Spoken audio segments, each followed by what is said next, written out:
So thanks for joining. My name is Travis from Surf Lifesaving Australia, and we're going through an overview of the SLSA operations app. You'll see on the screen there, I've got the current user guide, which is getting updated at the moment. What we're going to go through today is we're going to go through an overview of the app, which a lot of you might have used last year. Our last season. We're also going to go through some of the updates or changes that you may or may not have seen throughout last season. And Matt Ingersoll just asked if we could do a quick preview of some of the new things that are up and coming. So what I'll do is right at the end, we'll do a Q&A, but I'll also just show you a couple of screenshots and touch on some new things that we'll be introducing into the app over this coming season as well. So again, thanks for joining, and let's get into it. So I think the most important thing to remember with the operations app is just that that it's getting all of its data from SurfGuard. So the key aspect to the app is just to make sure that all your patrol teams are set up in SurfGuard, all the members are set up within those teams, and you've also specified what dates and times those teams are going to be patrolling. Once all of that information is in the system, then everything will be synced up with the operations app in real time. And you'll be able to, your patrolling members will then be able to use the app on the beach. To log in, they just use their members area login username and password.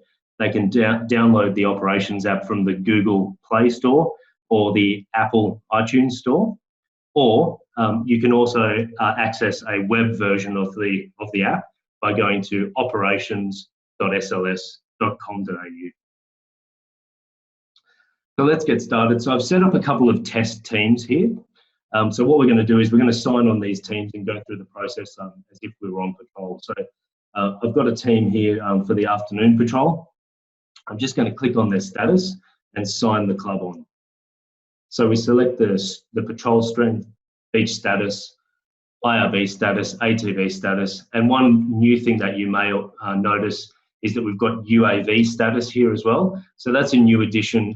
It will default to not operational, but with the new changes that are coming in each of the states and UAVs coming in quite heavily, this is something that will be intertwined with club operations at some point in time, likely throughout the season.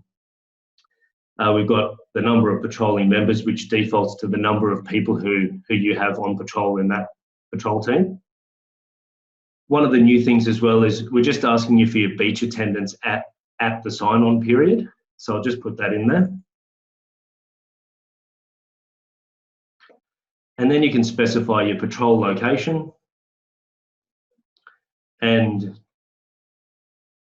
you can also take a photo of the current conditions if you want to as well. It's worth noting that your patrol location and the photo of the current conditions of the day do appear on the Beach Safe website.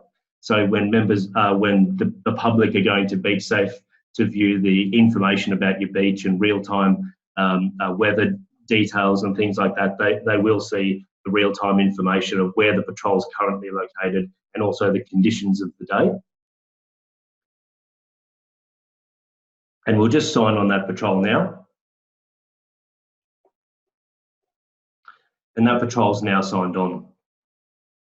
So what we'll do, you'll notice that I only have the option of updating this patrol, not signing off yet. So what will happen is the system will only make the sign off option available within half an hour of your patrol signing off. In this case, where our sign off time is 3:45. So in about 10 minutes, we'll go back to this screen after we've gone through everything else, and we'll notice that there's a sign off option, and then we can sign the club off. At any point in time throughout the patrol, if things change, let's say your IRB becomes not operational, then what you can do is you can go to this screen at any point in time, update the information, click update, and then that will update the relevant information there for you. And all of this data goes directly in real time into SurfCom as well, so they can see this information as well. Throughout the patrol, you can update your patrol roster. This contains everybody who's rostered on to be on your patrol, and you can update the information accordingly. There will be some small changes to this screen before the season starts. We'll be introducing a checkbox system. So rather than the system defaulting to people being on, you will have to specify whether a person is actually on or not. And if you do, then it just defaults to their start and finish time and their relevant information there. So we had a lot of feedback last season, especially from some of the bigger clubs. A checkbox system will be a lot easier than the way that the system currently works. So it'll be very similar. You just have to check a little box. To update someone's information, just click on the edit button there. And you can change their details at any point in time. So let's say they were only there until 3:30. We can update that information, hit save, and then that updates accordingly. You can add a new position to here. So we can add a new member, and we just have to type that in. And this will bring back a list of people from the club. You can specify their position. It'll default to voluntary when you're adding a new person. And then we just hit save. Damon's just asking if we can sign on and sign off. So you can. What I'll do is I set up 2 rosters there deliberately. So once we've signed off this one, I'll show you how you can do that as well. So you can have a morning and afternoon patrol, or even a morning, midday and afternoon patrol. So you can see here it's updating the information. One other change that we made last season was to group people's positions together. So what I'll do is I'll add test person into another position. If I can find them. There they are. And we'll add them into an award member position, and we'll save that. And now you can see here that it's listed all of the positions the test person is appearing in for the day underneath that person there. So instead of them being separated across the page, they're now grouped together. Which makes it a lot easier to see which positions people are in. Now, just remember, one of the things to keep in mind is that the positions that are allowed to use the app are defined by the state. So so the state has generally, at the moment, most states have defined that the patrol captain and vice captain can use this function in the app, and they've also set up another position in New South Wales. It's called patrol app captain. In the other states, it's similar. Whereby as long as you're in one of those positions within your patrol team, then you'll be able to use the app. If you're not, you can still log into the app and see the information, but you can't actually action anything or sign off, etc. So we've got that information there. If you want to add a visitor from another club, you simply hit add position, and you can click on visitor at the top here. And then this is where you can select another club. Type in the person's name and then hit save and add them to your club. So then they'll appear in there as a visitor. If somebody's doing a substitution, then you can go and edit and type in the substitute person's name here. And they will now be listed as doing the substitute for the original member. So basically you can update whatever you need to throughout the day. You'll notice here that where it says 5 people, that's based on the individuals. So even if you're in 3 different positions within the team, you're still just listed as one individual when it comes to the number of people who are actually on patrol. That was a bit different last season where we used to show the positions. So it's just worth noting that change. So throughout the patrol again, you'll also be doing your weather statistics. So this is quite simple to do if you use the auto button. So this will pre-fill the weather straight from the Bureau of Meteorology. But this is a feed that we have that we use for the Beach Safe website as well. So, so you only have to do it at 3 periods throughout the day. You just hit auto and it will pre-fill whatever information that it can from the bomb. In this case, it's our test club, so it's not really bringing back much information. But generally, you'll only have to actually fill out 1 or 2 of these fields, and most of them will be filled out automatically from the Bureau of Meteorology. So you can go through at 3 different times throughout the day and do that information there. It's worth noting that these are required fields.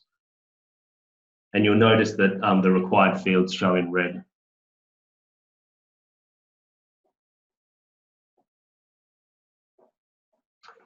Okay, so I'll just continue on. So our weather's done, and you'll notice it also pre-fills the tide too. So real-time hazards. So what this will do is this will enable you to report any real-time hazards that might be present. For example, rip currents. You just click on the option, hit update hazards, and then that updates that directly into SurfCom. And again, that information in real time will go to beach safe, so people will be able to see if there's any hazards currently at that beach at that time. One thing you may have noticed last season for sharks and marine stingers, you can also specify the actual location as well. So in this case, we can specify where the actual hazard is. And again, this will appear on beach safe as well. And each of these sections is collapsible, just making the screen a little bit easier to use. So we've got all of the statistics here. We've got incident reports, rescued residents, etc.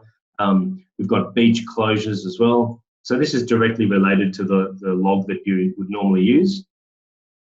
You'll notice in the beach attendance that the sign-on time beach attendance is already there. So that's what we filled out when we originally signed on. And then you can add your beach attendance for the additional periods, hourly periods throughout your patrol. So let's add a few here.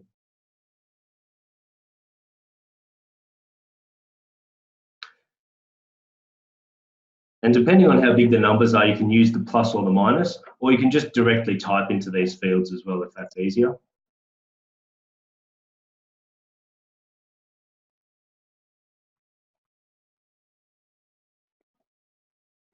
And so on. So basically you just go through for each hour throughout your patrol and enter that information in there in the attendance area.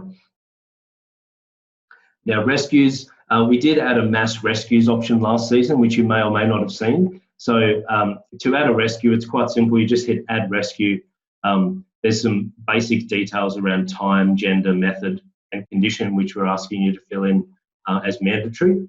And it's also a good idea to put the location in there as well. And then all the other information is non-mandatory, but it's recommended you fill it out if you can. So this is for individual rescues. If you do have a mass rescue, then you can click on mass rescue, select how many people were involved, specify the time and the location. And there's only a handful of mandatory requirements here. The other information you don't need to fill in, especially if it's a mass rescue of people with multiple genders and in different positions, etc. So you fill out what you can, hit save. And again, with all of this information, it will go directly to SurfCom as well, so they know that a rescue or a mass rescue has actually occurred. And then all the other sections are your basic stats: marine stings, spinal injuries, etc., all your first aids. We've got our preventative actions here, missing persons, craft riders, local government ordnance, etc., marine stinger information, and then our gear and equipment. So you'll see here that I've just received a sign-off reminder. So this is basically 30 minutes before your patrol is meant to sign off. You'll get a sign-off reminder as a push notification.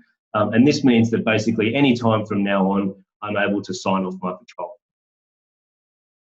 I don't have to sign off my patrol, but I can if I want to. I just want to finish going through the stats screen. So, so with the gear and equipment, you've got these options here, and then you've got the lost property. So this may appear differently depending on which state you're in. So just keep that in mind. I know I think in South Australia or some of the smaller states, they use a different log. So some of these options might be a little bit different depending on which state. Damon's just asking about mass rescues, if it's possible to log 50 to 100. So how it works with the rescues is you can add up to 99 mass rescues at any one time. So this field will accept anything up to 99, and then you can hit save. So that was the feedback we got last season, that it can be between 50 to 100 rescues, which seems seems like, yeah, what you're suggesting, Damon. So yeah, up to 99 rescues at any one time.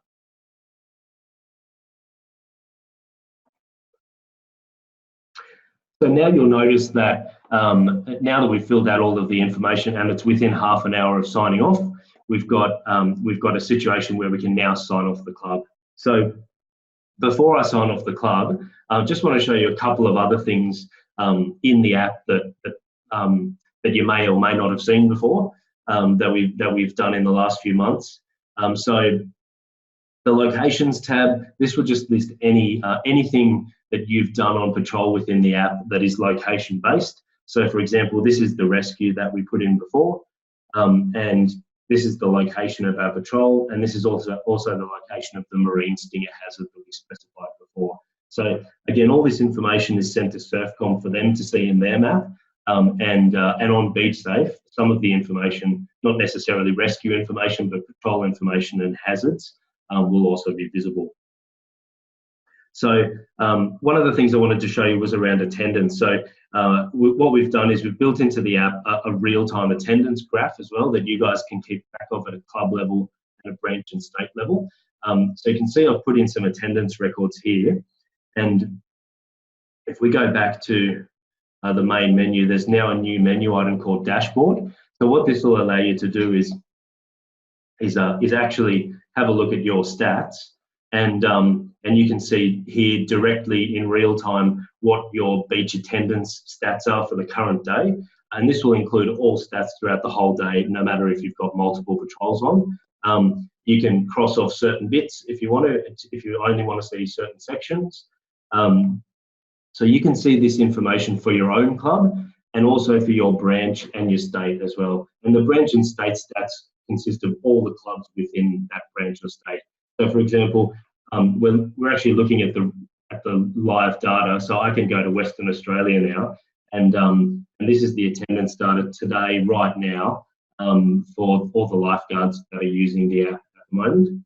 So it's quite handy from a state level as well to be able to keep track of that attendance. And we'll just be enhancing a lot of these real-time dashboards as well, as we go throughout the season. So I'm just going to go back to our patrol there, and then I'm just going to sign them off now. Actually, before I do, I just want to show you something quickly. Where you have got multiple clubs, multiple teams on, say for excuse me, say for example the afternoon team is this one, and they want to sign on, but the morning has not yet signed off. You'll notice that they get a message like this. Now, it was a bit of a generic message last season, but what we've done is we've updated it so it's very specific now, and it actually identifies exactly what the situation is. So in this case, it's asking you to return to the patrol screen and go to this specific team and actually sign them off before you sign on your afternoon patrol. So in this case, we'd go in here, sign off this morning patrol. And once that morning patrol signed off, we get our little trophy, and then the afternoon patrol can then sign on. So I'm hoping, Damon, that answers your question around multiple shifts, swapping over at lunchtime. So basically, that half an hour grace period for sign off that we've given within the app allows that switch over of patrols, so you've got adequate time to for the morning patrol to sign off and the afternoon patrol to then sign on. So, so some of the other aspects of the app, we've got this was a big one last season, so this is probably worth noting. So there may be instances where the stats don't go into SurfGuard. So basically what happens when you sign off your patrol, so at the moment I signed off that patrol, all that information went through to SurfCom and also directly into SurfGuard. And at the time of it getting added into SurfGuard, the patrol captain, vice captain, and the patrol app captain will also get emailed a PDF copy of that patrol log, which you can check instantly to make sure that everything looks okay. In the event that a patrol did not sign off the previous day, and you might have to force them to sign off, then sometimes the stats won't go into SurfGuard because they'll only go into SurfGuard for the current day when you sign off. So in that case, what can often happen is that you end up with some stats that that you can check in the archived section of the patrols. So if for some reason some stats didn't go into SurfGuard, then you can always go into the archived section. I'll just go back there and show you. So we go to archived, and then you can go back to whichever month you need to. So we'll just go back to June, and you can see every patrol that's ever used the app. So we can see all that information here, and we can actually go in there and have a look at the stats. So essentially this is like a paper copy almost, but it's electronic obviously, of your stats. So if you do need to enter something manually into SurfGuard and it hasn't been added through the app, you can always go back to that archive tab, go to any patrol you need to, and have a look at the roster and the stats and enter those details directly into SurfGuard if you need to manually. So just keep that in mind. Nothing's ever lost within the app. So if there is an issue, you can always go back to that archive tab, get the details you need to, and enter them directly into SurfGuard. So what I'll do, I'll just touch on some of the other areas within the app. Sorry if I'm pronouncing your name wrong, but I think it's Ditti or Ditter. But yeah, you've just asked, last year we had the problem that the app did not always save the data to SurfGuard. So yeah, there was a couple of reasons for that. One of them was that if the club forgot to sign off for the given day, then their stats were not added to SurfGuard, because when the next patrol wanted to sign on the next day or the next weekend, then they have to force the club to sign off. So it's at that time when you sign off for the current day and it gets signed off through SurfCom, that's the same time that it gets added to the app. So it's just important to remember to actually sign off at the end of the day. Also, excuse me, also what was happening last season was because we were introducing a new process with the app, we found that there was a number of times when SurfCom would actually accidentally sign off the club directly in SurfCom.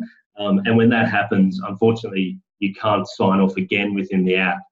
So we've done a lot of work on the SurfCom side to ensure that that doesn't happen again. So I think you'll see as we go into this season that that issue of data getting saved into SurfGuard or not getting saved into SurfGuard, that won't happen. If it does though, and there is an issue or an error of some kind, then like I said, you can always go back to the archive section and have a look at those stats and enter them manually into SurfGuard. So I'm just going to go through a couple of other areas. So we've got the tracker. So basically, this is getting a bit of an update as well. So it's a little bit easier to use. And again, I think it can be used for support services. It can be used for clubs if you're doing roving patrols and that as well. And that goes directly to SurfCom as well. So SurfCom can see that information in real time. We've got the activity feed. So basically, this is an activity feed of directly from SurfCom. So this will show you what's happening around you or in your entire state. So in this case, I've selected all. You can just have a look at what's happening with clubs or the activity of clubs within 10 kilometres, 20 kilometres or 50 kilometres of you as well. And this gives you an idea of what's happening and what time all of the things are occurring. So essentially everything I've just done during this presentation, we can see here in the activity feed, and it's time-stamped as well, so we can see that information, and then other information that's come through the system as well.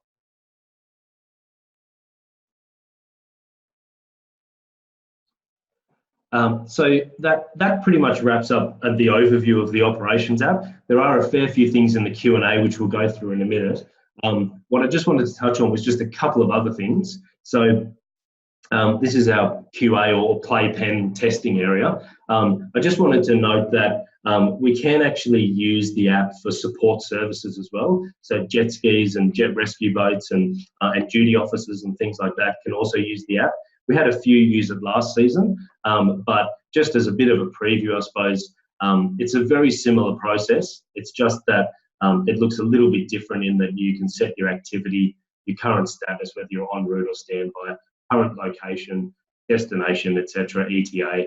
So all the things that normally get radioed through, you can add all of that information into here. And again, all the stats go into SurfGuard as well. So basically, lifeguards, clubs, and support operations can all use the app. And then the options may differ slightly for those different services.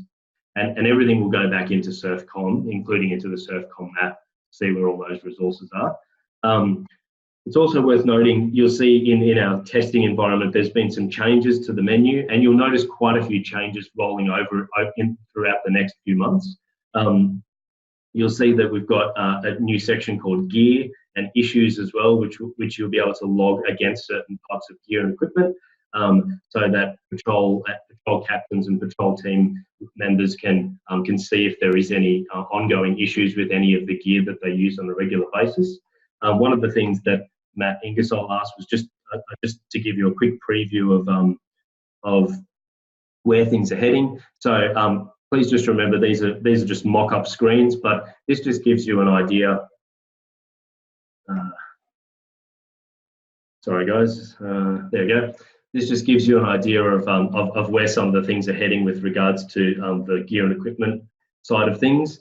So we are working on gear and equipment and the logging of issues, gear and equipment issues within the app. We're also working on doing the Powercraft log as well within the app, which will allow you to do a Powercraft log against certain pieces of gear and equipment, do your pre and post checklist, record who's there for their training hours, and then also a very basic chat facility to enable the backwardsing and forwardsing of resolution of those issues. So just a super quick preview of kind of some of the things that are coming up over the season. They may not be ready for the start of the season, but you'll certainly see these come through kind of between now and probably November.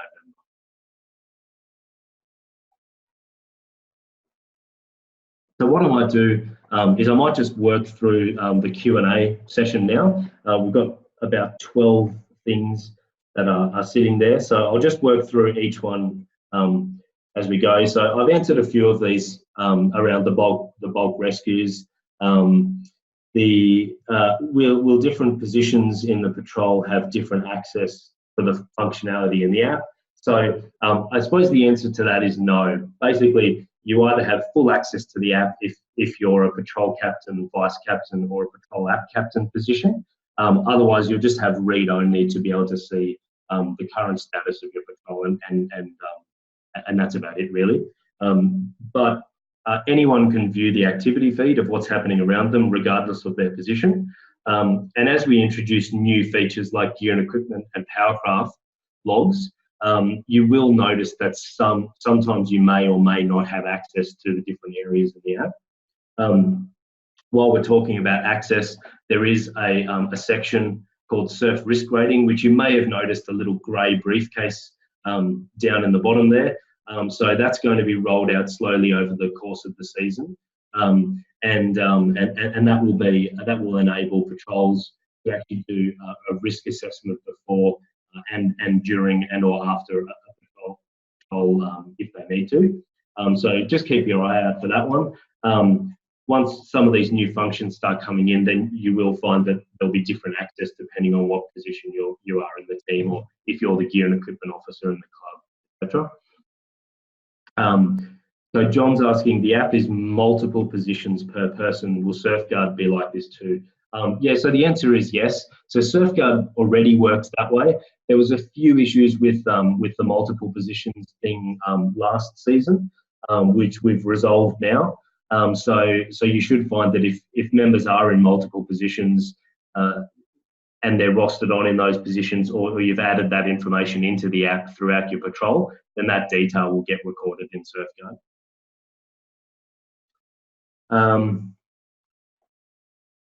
So Richard's asking, is it possible to add serial numbers or registration numbers of motors, Powercraft, etc.? Yeah, so again, the screenshots and things I showed you for the gear and equipment and Powercraft, it's very much in its infancy of development, but you will be able to do all those things. The idea is that you can actually manage and maintain your gear and equipment from within the app, as well as doing your gear and equipment checks and audits. And that will sync with the data that's in SurfGuard, plus additional information like serial numbers, pictures of issues, tracking of issues, those kinds of things. Is there a place we can log roving patrols, IRB logs? Yeah, so the IRB logs, I'm assuming would be the Powercraft logs, which, yeah, as I mentioned before, that's one of the things that we're working on at the moment. So you'll see that rolling through during the season. Roving patrols, I might have to get back to you on that one just to find out exactly what specifically you're asking there. Who controls the access to the app? So basically, the state will control the access to the app for patrol captains and vice captains. So the state has control of which positions within each team will be able to use the functionality within the app. So if there are any issues with that, or you want that expanded out, then certainly get in touch, with the guys at your state centre, and then they can update that information accordingly.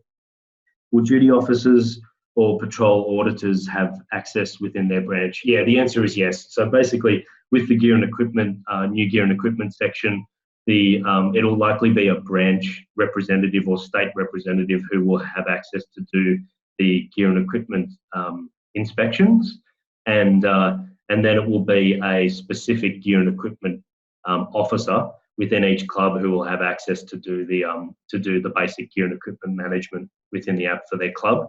And as I showed before in our testing area, yeah, it's possible for duty officers, any support services, lifeguards or clubs to use the app. It'll just look slightly different depending on their access. Can water safety hours be added into the app? Yeah, so they can be added into the app. There's a bit of complexity if they're done at the same time as a patrol, which can sometimes be the case.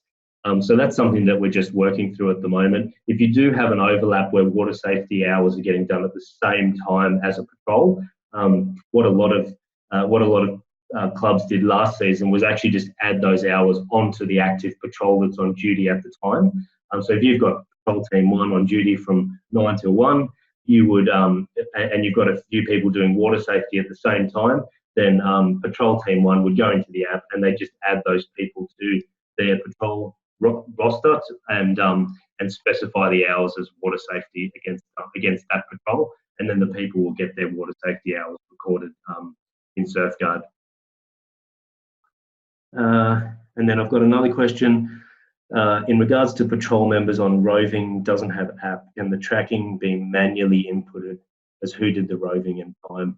The tracking component of the app is very much linked to the phone that it's getting used on. So if you're doing a roving patrol, let's say from your patrol location up to a river mouth or a lagoon and back again, the person who's actually on, let's say you're in an ATV doing that roving patrol, then you would have to have your phone on you and be tracking during that time, and that's the only way at the moment that you can do it. It's not possible for someone else to do it on someone's behalf at the moment. And it would be the same for IRBs, yes, Richard. Yeah, so I mean, unfortunately at the moment, yeah, you would have to have your phone with you in an IRB, which obviously cannot be practical at some time, but I know certainly in New South Wales they're looking at introducing some other tracking methods for the waterborne vessels such as IRBs, so that people don't have to get their phones wet.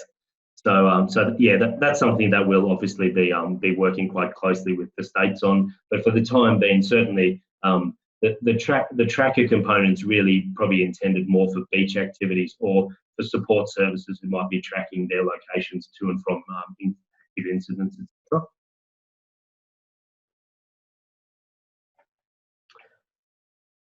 So I think that pretty much covers our Q&A session. Thanks a lot for all the really good questions. We're going to be running a few more of these webinar sessions as well. So certainly I'll just go to our help website. So jump onto our help website. We do have a user guide for the Patrol Ops app, which will be getting updated soon as we introduce the new functionality.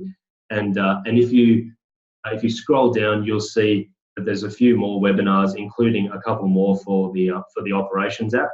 One in August, and then there's another evening session, I think, at 8 p.m. in September, closer to when the season starts. So feel free to register for any of these sessions. There is a managing patrols one as well, which is, where is it? Managing patrols. So there's a few managing patrols ones as well, which you may be interested in from the surf guard side. And if you do need to get in contact with us at all, then certainly just log a ticket, get in contact with us via the phone number during our support hours, or we do have live chat most days during the day, which you can jump on as well. So again, thanks everyone for joining in, and have a great afternoon. Cheers.